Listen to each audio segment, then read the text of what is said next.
halos wala ng lamig. Gawa natin ang paraan para mapalamig ito.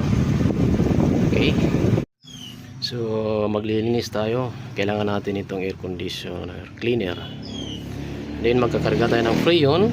Kailangan natin ito, Refrigerant 134A. Siyempre, para malaman natin yung pressure at saka magkakarga tayo ng Freon, kailangan natin ng gamit itong ating manifold gauge. So sit na yan. So simulan na natin magkarga. Sana walang leak.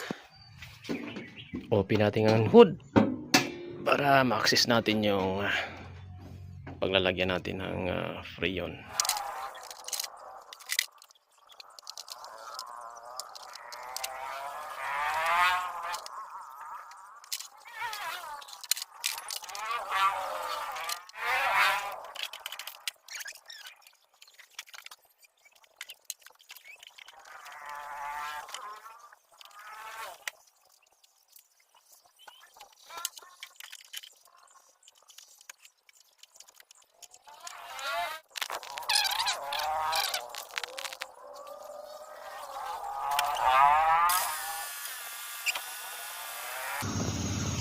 Kalau peri ini kamatarin to.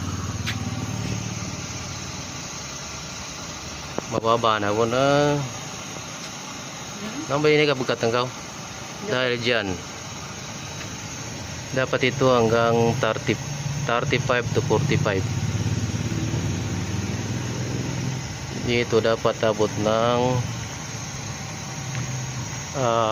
200. Lagyan natin.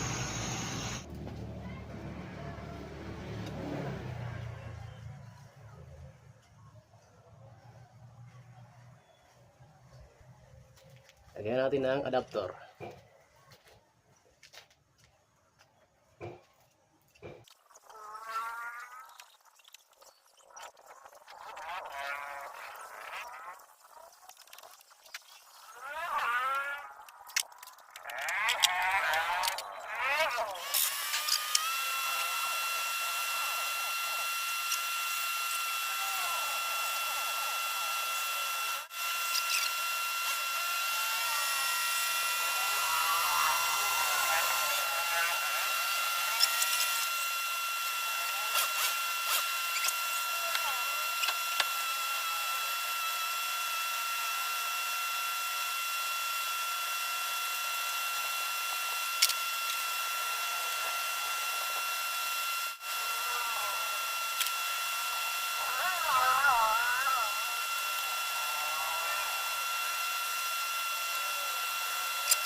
Guys, ito yung palatanda na healthy yung ating ano.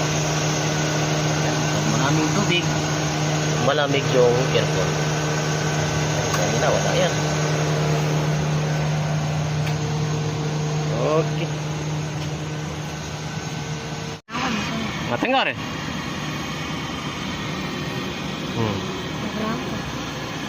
Nagram kayo matengah.